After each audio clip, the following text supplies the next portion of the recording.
আমার বড় যা যখন বিধবা হয়ে গেল তখন সবাই বলতে লাগলো যে এখনও তো সেই যুবতী আছে, তাহলে ছোট দেওরের সাথে বিয়ে করিয়ে দেওয়া হোক। ছোট দেওরও রাজি হয়ে গেল, কিন্তু আমার শ্বশুর মশাই রেগে গিয়েছিল আর একদম রাজি হয়নি। আমার বড় যাও, সে শ্বশুরের ঘরে রোজ তার পায়ে মালিশ করতে যেত, আর যখন মালিশ করে আসতো তখন সে কাঁদত। একদিন আমি মাথায় ঘোমটা দিয়ে আমার বড় জায়ের জায়গায় শ্বশুরের পায়ে তেল মালিশ করতে গেলাম। যেই না শ্বশুরের পায়ে তেল লাগিয়েছি, আমার তো গায়ের রোম খাড়া হয়ে গেল। শ্বশুর মশাই তো আজ আবার আমার শ্বশুর আমার বড় জাকে তেল মালিশ করার জন্য নিজের ঘরে ডেকেছিল। সে বলতে লাগলো যে আমার পায়ে তেল লাগিয়ে যাও। এটা শুনে আমার বড় যা নেহার মুখ অসহায়তায় ভরে গেল। সে মাথা নিচু করে তার ঘরে চলে গেল। আমার শ্বশুরকে আমার প্রথম থেকেই খুব একটা ভালো লাগতো না, কিন্তু যে ধরনের ব্যবহার সে আমার বড় যা নেহার সাথে করত, সে সারাদিন অথবা বেশ কয়েক ঘন্টা পর্যন্ত বৌদিকে নিজের ঘরের মধ্যে রাখত, আর তাকে কেউ জিজ্ঞাসা করার মতনও ছিল না। আমার জায়ের অবস্থা দেখে আমার মায়া হতো। তাকে রোজ নিজের ঘরে তেল লাগানোর জন্য শ্বশুর মশাই ডাকত, আর আমার যা 3 ঘন্টা ঘরের বাইরে আসতো না। আর যখন বাইরে আসতো তখন সে কাঁদত। যখন আমি কারণ জিজ্ঞাসা করতাম সে কিছুই বলতো না, চোখ দিয়ে জল পড়তো। আমি তাকিয়ে থাকতো আর নিজের ঘরে চলে যেত। যখনই আমার যা শ্বশুরের ঘরে যেত তখন আমার পুরো ধ্যান সেদিকেই থাকতো। একবার আমি তাকে বললাম যে আজ তোমাকে যেতে হবে না, আমি ওনার ঘরে যাচ্ছি। আমি আমার বড় জায়ের কথা একটাও শুনলাম না, আর তার সাদা চাদরের ঘোমটা মাথায় দিয়ে বেরিয়ে গেলাম আর শ্বশুরের ঘরে চলে গেলাম। কিন্তু যে কাজটা আমার শ্বশুর আমাকে আমার বড় যা ভেবে বলল, সেটা শুনে আমি অবাক হয়ে দাঁড়িয়ে রইলাম। কত কঠিন হয় বর ছাড়া জীবন কাটানো। ঈশ্বর কারোর জন্য এরকম বাজে সময় না দেন, যেরকমটা আমার বড় যা নেহা দেখেছিল। সে আমার বড় যা ছিল। যতক্ষণ তার বর বেঁচে ছিল ততদিন তার মুখ থেকে হাসি অদৃশ্য হয়নি। সে সব সময় হাসতো আর হাসতো। নেহার সাথে আমার শ্বশুরের আচরণ ছিল কঠোর, কিন্তু তানিশ ভাইয়ের ভালোবাসার প্রভাব এই যে শ্বশুর শাশুড়ির আচরণ সে হাসি মুখে সহ্য করত। কিন্তু এখন যেই সমস্যার মধ্যে দিয়ে যাচ্ছিল, সে যে মানুষটাকে সে হারিয়ে ফেলেছিল, সেই আঘাতটা তার জন্য কম ছিল না। তার সাথে আবার আমার শ্বশুরের অত্যাচার, তানিশ ভাইয়ের অসুখ আমাদের সবাইকে দুঃখী করেছিল। আমার যা নেহার খুশি তো চলেই গিয়েছিল, ঘরে সেই সময়কার যে নজর লাগলো। যখন তানিশ ভাইয়ের ক্যান্সার হলো, সে 2 মাসের মধ্যেই চলে গেল, আর আমার জায়ের উপর তো আকাশ ভেঙে পড়ল। আমি তাকে সামলাতে লাগলাম। একদিকে কান্নাকাটি করে আমার শাশুড়ির অবস্থা খারাপ। যুবক ছেলে 2 মাস ধরে তার সামনে গড়ালো, ঘষে ঘষে চোখের সামনে থেকে হারিয়ে গেল। অন্যদিকে আমার জায়ের অবস্থা ভালো ছিল না। অনেক কষ্টে তার হুঁশ ফিরিয়ে আনা হলো, কিন্তু সে তানিশ বলতে বলতে বারবার জ্ঞান হারিয়ে ফেলত। আমাদের হাসি খুশি ঘরের উপর কি জানি কার নজর পড়ে গিয়েছিল। আমার শাশুড়ি হার্টের রোগী ছিলেন।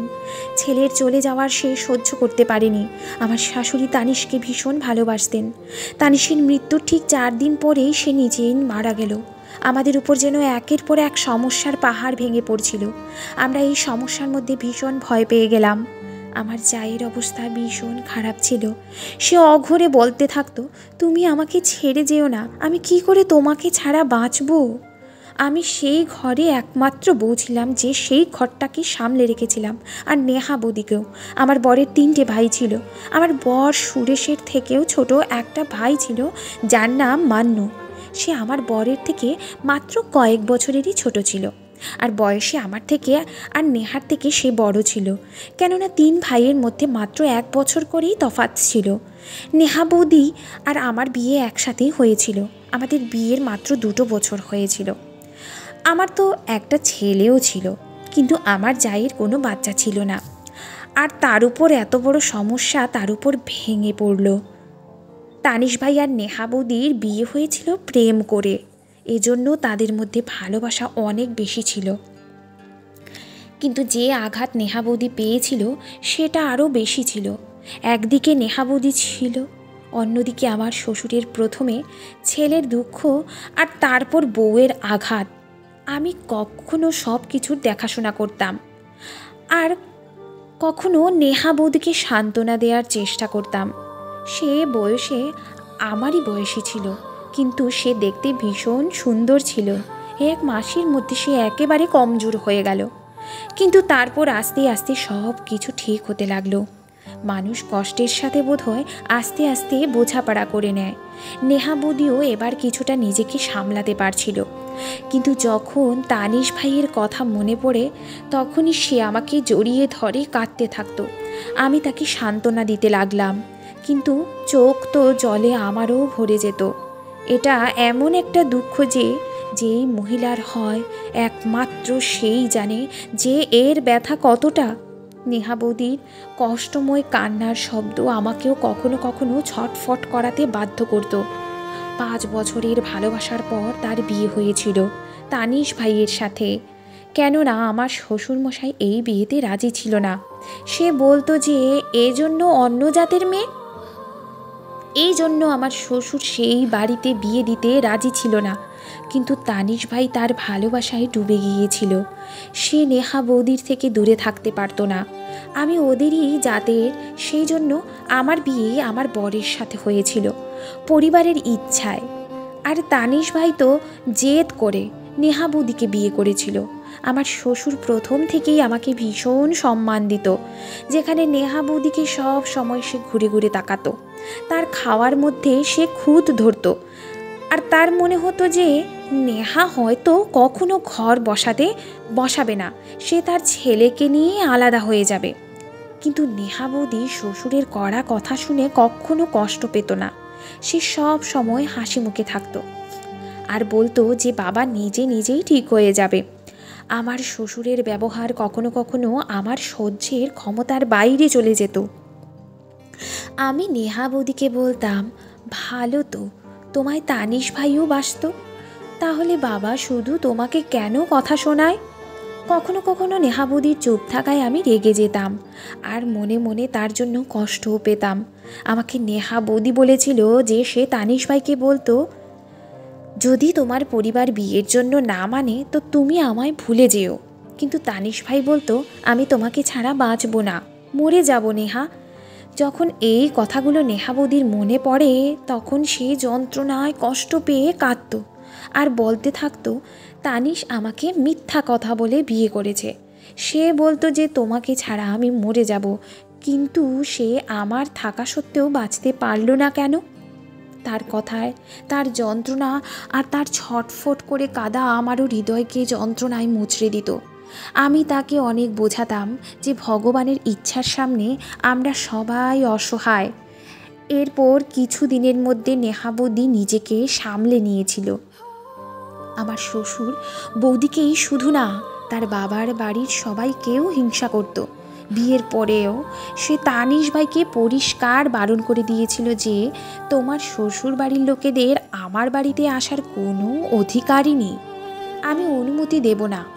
এই জন্য তানিশ ভাই নিজেই বৌদিকে তার বাবার বাড়িতে দেখা করাতে নিয়ে যেত, কিন্তু নিজের বাড়িতে কখনো তাদেরকে ডাকতো না। না জানি কেন শ্বশুরের কথা আমার ভালো লাগতো না। তানিশ ভাইয়ের মৃত্যুর পর নেহা বৌদির বাড়ির লোকেরা এসেছিল, আর আমার শাশুড়ির মারা যাবার পরও বৌদিকে তারা নিয়ে যেতে এসেছিল। আমার বৌদি এখনও যুবতী এবং ভীষণ সুন্দর ছিল, আর এখন তো তার কোনো বাচ্চাও হয়নি। কিন্তু যখন এই কথাটা আমার শ্বশুর জানতে পারল তখন আমাদের ঘরে একটা ঝড় বয়ে গেল। নেহা বৌদির মা বাবাকে সে বলতে লাগলো, নিয়ে যাও নিজের মেয়েকে, তোমাদের মেয়ে অপয়া। আমার ছেলেকে সে খেয়ে নিল, আমার ছেলেকে ভালোবাসার নামে মেরে ফেলল, তাকে 5 বছর পর্যন্ত ফাঁসিয়ে রাখলো, তারপর তার সাথে বিয়ে করলো। এই মেয়ের ভালোবাসায় সে মরে গেল, আর এ আবার বিয়ে করবে আর নিজের ঘর বসিয়ে নেবে। আমার ছেলের নামে কি তোমাদের মেয়ে জীবন কাটিয়ে দেবে? কখনোই দেবে না। এদিকে নেহা বৌদি তানিশ ভাইকে এখনও ভোলে পর্যন্ত নেই, আর অন্যদিকে আমার শ্বশুর তাকে কথা শোনাতো, কোনো রকম সুযোগ ছাড়তো না।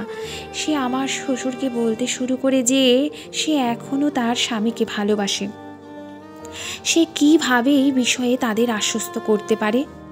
আমার শ্বশুর তো তাকে কঠিন একটা শাস্তি দিয়ে দিল। সে বৌদিকে বলতে লাগলো, ঠিক আছে, তানিশের নামে যদি তুমি সারা জীবন কাটিয়ে দাও তাহলে আমি তোমায় বিশ্বাস করব। আমার শ্বশুরের চিন্তার উপর আমাদের সবার ভীষণ আফসোস হলো। কিন্তু বৌদির মা বাবা বলতে লাগলো যে তুমি নিজের জিনিসপত্র গোছাও, আর এখানে তোমার কারোর সাথে আর কোনো সম্পর্ক নেই, তাই তুমি এখানে থাকবে না। কিন্তু নেহা বৌদি নিজের পরিবারের লোককে পরিষ্কার বারণ করে দিল। সে বলতে লাগলো, আমি পুরো জীবন তানিশের নামে এই বাড়িতেই কাটিয়ে দেব, আর তাই তোমরা সবাই ফেরত চলে যাও। এটা শুনে সবার নেহা বৌদির এই সিদ্ধান্তকে ভীষণ আফসোস হলো, কিন্তু আমার শ্বশুর ভীষণ খুশি হলো। বৌদির বাড়ির লোকেরা দুঃখী হয়ে নিজের বাড়ি চলে গেল। আমি রাতে সুরেশকে বললাম, ভালো তো, শুধু নেহা বৌদি বাসেনি, আর তানিশ ভাইয়ের মৃত্যুর জন্য সে দায়ী নয়। এটা তো বৌদির সঙ্গে অন্যায় হয়ে গেল। বাবা কেন এত বড় শাস্তি দিয়ে দিল? এক তো প্রথম থেকেই বৌদি এত দুঃখী, তার উপর কেন সে তানিশ ভাইয়ের দুঃখেতে বেঁচে থাকবে? সুরেশ বলতে লাগলো, কিছুদিন একটু অপেক্ষা করো, যখন বাবার মুড ঠিক হবে তখন আমি কথা বলবো, তাকে বোঝাবো যে এই সমস্ত কিছুই ভুল। কিন্তু এই সমস্ত সুরেশের ভুল ধারণা ছিল। তার বাবা তো অন্য কিছুই ভাবছিল। যা কিছু বাবা বৌদির সাথে করেছিল সেগুলো অন্যায় ছিল। নেহা বৌদি একটা সাদা চাদর গায়ে দিয়ে থাকতো, আর আমার সাথে রান্না করে আমাকে সাহায্য করতে লাগলো। আমি তাকে বারণ করলেও সে কিছুতেই বারণ শুনতো না। সে বলতো আমার মনটাও একটু ভালো হয়ে যাবে, আর সে আমার ছেলেকেও নিজের কাছেই রাখতো। আমিও ভাবলাম চলো ঠিক আছে, এই বাহানায় কিছুটা তো সে ভালোই আছে, না হলে সব সময় সে তানিশ ভাইয়ের জন্য কাঁদতে থাকতো। আমার শ্বশুর তো একদিন সীমা ছাড়িয়ে গেল। আমরা সবাই সকালে জল খাবার খাচ্ছিলাম, তখন আমার শ্বশুর রেগে গিয়ে ঘরের বাইরে আসলো, আর নেহা বৌদিকে বলতে লাগলো, তুমি তো শুধু নিজের খাওয়ার পরার পরোয়া করো, এটা তুমি জানো না যে আমি এখনো পর্যন্ত জল খাবার খাইনি? যাও, গিয়ে আমার জন্য জল খাবার নিয়ে আমার ঘরে এসো। এটা শুনে তো আমাদের সবার তার কথায় রাগ হলো। বাবার কথা শুনে সবাই রেগে গিয়ে লাল হয়ে গেল, কিন্তু সে বড় ছিল বলে আমরা তাকে কিছুই বলতে পারলাম না। নেহা বৌদির ওঠার আগেই আমি চেয়ার থেকে উঠে দাঁড়িয়ে পড়লাম। আমি বৌদিকে বললাম, তুমি জল খাবার খাও, বাবার জন্য জল খাবার আমি বানিয়ে দিচ্ছি। কিন্তু শ্বশুর পুরোপুরি বারণ করে দিল, আর বলতে লাগলো, আজকের পর থেকে সব কাজ বড় যাই করবে। সে বৌদিকে শাস্তি দিতে চাইছিল। অদ্ভুত মানুষ ছিল সে। ওই মহিলাটা আগে থেকেই দুঃখের মধ্যে ডুবেছিল। সে কোথায় তাকে সহানুভূতি দেবে, ভালোবাসা দেবে? আর তার বদলে সে তাকে শাস্তি দেওয়ার কথা ভাবছিল। নেহা বৌদি নিজের জলখাবার ছেড়ে রান্নাঘরে চলে গেল। শ্বশুরের জলখাবার বানিয়ে সে তার ঘরে চলে গেল, কিন্তু সে পুরো 2 ঘন্টা পরে বাইরে আসলো, আর সে বাইরে এসে কাঁদতে লাগলো। আমি যখন কারণ জিজ্ঞাসা করলাম তখন সে কিছুই না বলে নিজের ঘরে চলে গেল। আমার মনে হলো শ্বশুর নিশ্চয়ই এই বেচারির বেঁচে থাকা মুশকিল করে দিয়েছে, কিন্তু শ্বশুর যা কিছু এই বেচারির সঙ্গে করছিল সেটা তো আমাদের মধ্যে কেউ ভাবতেও পারবে না। রাত্রিরে বাসন ধোয়ার দায়িত্ব নেহা বৌদিরই ছিল। সকালবেলা জল খাবার বাসন, আবার দুপুরের বাসনও তাকেই মাজতে হতো। একবার যখন জল গরম করতে আমি রান্নাঘরে আসলাম তখন যা দেখলাম আমার নিজের চোখকে তা বিশ্বাস করানো মুশকিল হয়ে গিয়েছিল। আমার ছোট দেওর মান্নু নেহা বৌদির হাত জবরদস্তি ধরছিল, আর বৌদি তার থেকে নিজের হাত ছাড়ানোর চেষ্টা করছিল। তাদের দুজনের পিঠ আমার দিকে ছিল। মান্নু, আমার হাত ছাড়ো, এটা কী ধরনের অসভ্যতা? আমি এই কথাগুলি শুনলাম, তখন আমি রেগে গিয়ে রান্নাঘরে চলে আসলাম। ওই বেচারির বর চলে গেছে বলে যেন সবাই তার সাথে যা খুশি ব্যবহার করার ছাড়পত্র পেয়ে গেছে।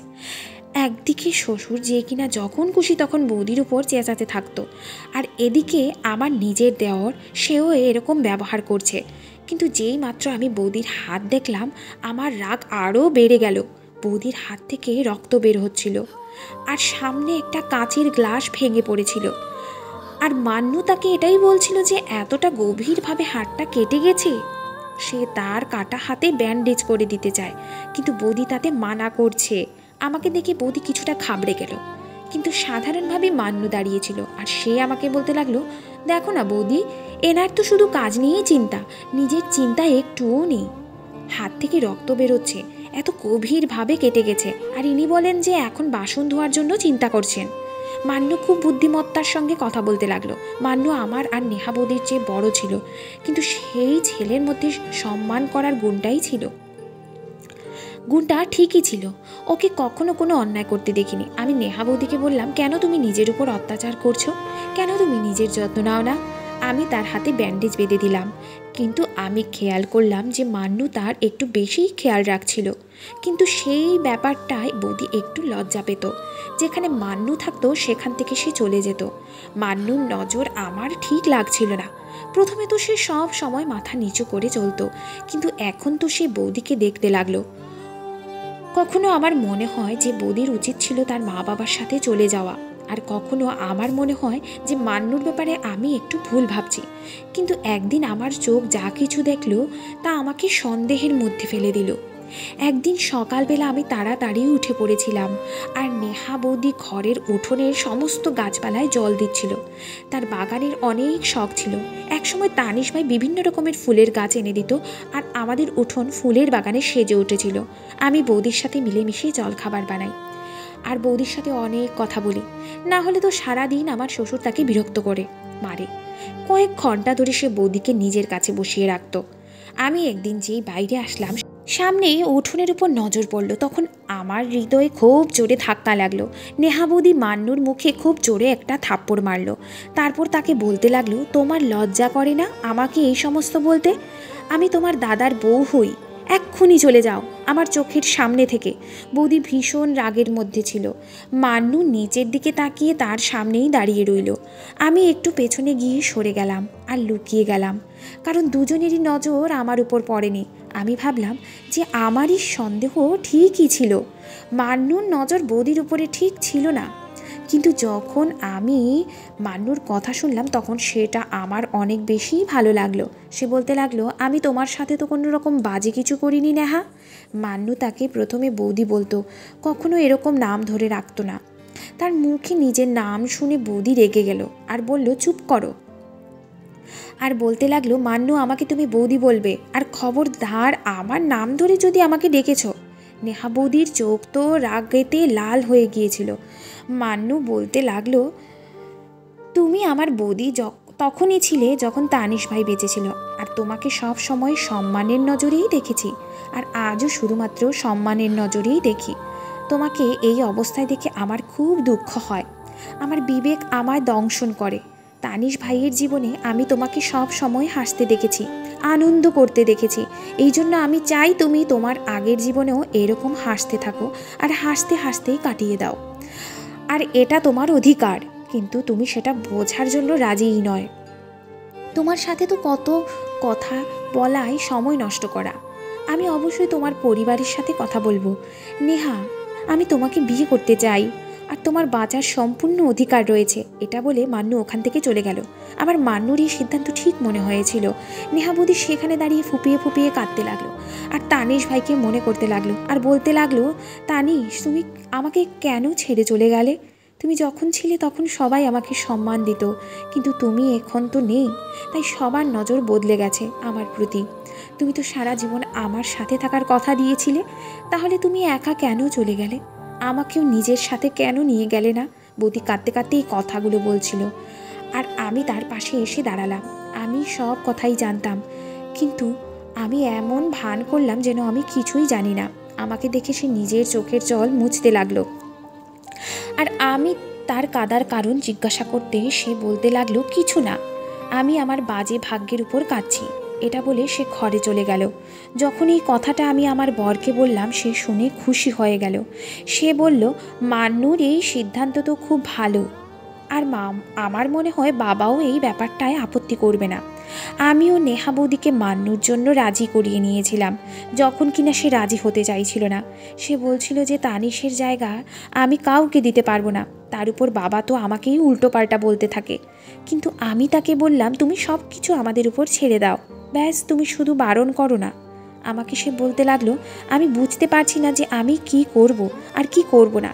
ঠিক আছে, তুমি আমার বোনের মতো, যেটা তোমার ঠিক লাগে তুমি সেটাই করো। যখন এই কথাটা আমি মান্নুকে বললাম তখন মান্নু ভীষণ খুশি হয়ে গেল। সে বলতে লাগলো, ধন্যবাদ বৌদি, না হলে সে তো নিজেকেই বরবাদ করে দেওয়ার কথা ভাবছিল। মান্নু বলতে লাগলো, ব্যাস বাবা, কোনোভাবেই রাজি হয়ে যাক।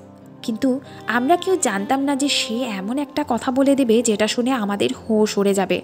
নেহা বৌদিকে বিয়ে করার জন্য মান্নু নিজে শ্বশুরের সাথে কথা বলল, কিন্তু এটা শোনার পর সে সাথে সাথে উঠে দাঁড়িয়ে পড়ল আর বলতে লাগলো, নিজের বিধবা বৌদিকে বিয়ে করা কোথাকার বুদ্ধিমানের কাজ। আমার তো প্রথম থেকে ওই বাজে মেয়েটার উপর সন্দেহ ছিল যে ওর ছেলেদের ফাঁসানোর অভ্যাস আছে। প্রথমে তানিশকে নিজের জালে ফাঁসায়, তারপর যখন নিজেকে সামলাতে পারছে না তখন মন্নুর উপর নিজের সৌন্দর্যের জাল ফেলা শুরু করলো। বাবার চিন্তার কথা শুনে আমার তার উপর আফসোস হলো। নেহা বৌদিও এটাই বলেছিল যে আমি কারোকে বিয়ে করতে চাই না, না হলে আমার চরিত্র কে বাজে ভাবা হবে। কিন্তু আমি তাকে বললাম যে তুমি শুধু একবার হ্যাঁ বলে দাও বৌদি, বাবাকে আমরা রাজি করিয়ে নেব। কিন্তু আমার খুব দুঃখ হলো বাবার ছোট চিন্তা ভাবনায়। আমি আর আমার স্বামী তো কিছুই বলিনি, কিন্তু মান্নু রেগে গেল। সে বলতে লাগলো, এরকম কথা ভাবতে আর বলতে তোমার লজ্জা করে না? আমি বৌদিকে বিয়ে করতে চেয়েছি, আমাকে কেউ এটা করতে বাধ্য করেনি, এবং তার চরিত্র আগেও ভালো ছিল আর এখনও ভালো আছে। কিন্তু বাবা মান্নুকে চড় মারল আর মুখ তুলে বলল, আমার বাড়ি থেকে বের হয়ে যাও, তোমার উপর ওই জঘন্য মেয়েটা জাদু করেছে কিছু না কিছু, আমি তোমাকে অন্য শহরে পাঠিয়ে দেব। ওই মেয়েটা অপয়া, ওই মেয়েটা অশুভ, ও প্রথমে আমার একটা ছেলেকে খেয়ে গেল, এরপর অন্য ছেলেকেও খেতে চাইছে, আর আমি এটা কখনো হতে দেব না। আমার শ্বশুরের উপর তো না জানি কিসের একটা জেদ চেপে গিয়েছিল। সে ধাক্কা দিয়ে মন্নুকে ঘর থেকে বের করে দিল। তখনই সুরেশ মাঝখানে এসে আটকাতে গেলে তাকেও সে ধাক্কা দিতে থাকলো। বলতে লাগলো, আমি কখনোই এরকম হতে দেব না, আমাদের ঘরে তো তামাশা হচ্ছে যেন। নেহা বৌদি ঘরে বসে সব কিছু শুনছিল। সেও বাইরে বেরিয়ে আসলো। সে বলতে লাগলো, আমি কাউকেই বিয়ে করতে চাই না, ভগবানের কৃপায় সমস্ত ঝামেলা বন্ধ করো। আমার শ্বশুর বোধহয় এটাই শুনতে চাইছিল, এই জন্য ওখানেই ঝগড়া শেষ করে দেওয়া হলো। এখন মান্নু খুব উদাস থাকতে লাগলো, চুপচাপ থাকতে লাগলো। এবার তো আমার শ্বশুর আরও বেড়ে গেল, অদ্ভুত অদ্ভুত কথা বলতে লাগলো। কখনো বলতে লাগলো, নেহা তুমি আমার ঘরেই সারাদিন থাকতে পারো। কখনো বলতো, আমার মাথায় তেল লাগিয়ে দাও, আমার পায়ে তেল মালিশ করে দাও। ঘরের সমস্ত কিছু আমার শ্বশুরের হাতেই ছিল, এই জন্য কেউ তার বিরুদ্ধে কোনো কথা বলতে পারতো না। মান্নুর সামনে নেহা বৌদি হাত জুড়ে বলতে লাগলো, ভগবানের কৃপায় আমার কাছ থেকে নিঃশ্বাস প্রশ্বাস নেওয়ার অধিকার কেড়ে নিও না, আর তুমি অন্য কাউকে বিয়ে করে নাও। যখন বৌদি শ্বশুরের ঘরে যেত তখন আমার সমস্ত ধ্যান সেই দিকেই থাকতো। একবার আমি বললাম, বৌদি তুমি নয় আজ আমি শ্বশুরের ঘরে যাব। আমি তাই করলাম, কিন্তু যে কাজটা আমার শ্বশুর আমাকে বৌদি ভেবে করালো সেটা শুনে আমি তো অবাক হয়ে গেলাম। আমার শ্বশুর বলতে লাগলো, চলো এবার একটা পায়ে দাঁড়িয়ে যাও, যতক্ষণ আমি না বলবো ততক্ষণ তুমি ওভাবেই দাঁড়িয়ে থাকবে। আমি তোমাকে মান্নু আর বাকি সবার নজরে বাজে বানাতে চেয়েছিলাম, যাতে মান্নু তোমাকে বিয়ে করার চিন্তাভাবনা ছেড়ে দেয় আর সবাই তোমাকে বাজে ভাবতে থাকে, আর তাতে তুমি পুরো জীবন তানিশের নামে কাটিয়ে দিতে পারো। কেননা তোমার জন্য আমার ছেলে আমার এক ভাইজিকে বিয়ে করতে বারণ করে দিয়েছিল। আমার সেই ভাইজি তানিশকে ভীষণ ভালোবাসতো। তানিশ বারণ করেছিল বলে সে আত্মহত্যা করে নেয়, আর তার অভিশাপ তোমার উপর লেগেছে। কিন্তু খারাপ তো আমার সাথে হলো, আমি তোমার জন্য আমার ছেলেকে হারিয়েছি, এই জন্য তুমি অপয়া, আর আমার দ্বিতীয় ছেলেকেও তুমি মেরে ফেলবে। আমার শ্বশুরের মনের ভেতর এত নোংরা চিন্তাভাবনা ছিল, সে নিজের ভাইজির মৃত্যুর প্রতিশোধ নিতে বৌদির সাথে এরকম ব্যবহার করত। আমি ঘরের বাইরে বেরিয়ে এলাম। এই রহস্যটা এবার আমার সামনে এসে গিয়েছিল। বৌদিকে এই জন্যই এত ক্লান্ত মনে হতো। আমার শ্বশুর তাকে কত বড় শাস্তি দিত এতদিন, আর তাকে মান্নু আর আমাদের সবার নজরে সে ভুল প্রমাণ করতে চাইতো। কিন্তু এটাও সত্যি যে সম্মান আর মৃত্যু ঈশ্বরের হাতে। আমি যখন সমস্ত কথা দুজন ভাইকে বলে দিলাম, তখন মান্নু নিজের জন্য একটা আলাদা ফ্ল্যাট ভাড়া নিয়ে নিল আর নেহা বৌদিকে বিয়ে করে তাকে সেখানে নিয়ে গেল। প্রথমের দিকে তো শ্বশুর অনেক চিৎকার চেঁচামেচি করেছিল, কিন্তু যখন সব কিছু তার আয়ত্তের বাইরে চলে যাচ্ছিল তখন সে আস্তে আস্তে ঠিক হয়ে গেল। আবার শ্বশুর আমার সাথেই থাকতো। মান্নু নেহা বৌদিকে ভীষণ ভালো রেখেছিল, কিন্তু সে আমাদের সাথে দেখা করতে এখানে একাই আসতো। তাদের বিয়ে হয়েছে 5 বছর হয়ে গেছে। তাদের একটি মিষ্টি মেয়েও আছে। তাকে নিজের সাথে সে নিয়ে আসতো আর সে নিজের দাদুকে রাজি করানোর চেষ্টা করত। আর নিজের তোতলা জিভে সে বলতো, দাদু, কেউ কখনো অপয়া হয় না, জীবন আর মৃত্যু তো ঈশ্বরের হাতে আছে। আমার শ্বশুর এখন অনেক বদলে গেছে। নিজের নাতনিকে বুকে জড়িয়ে সে বলতো, যে কথাটা আমাকে আজ পর্যন্ত কেউ বোঝাতে পারেনি সেটা আমার নাতনি আমায় বুঝিয়ে দিয়েছে। ধন্যবাদ বন্ধুরা।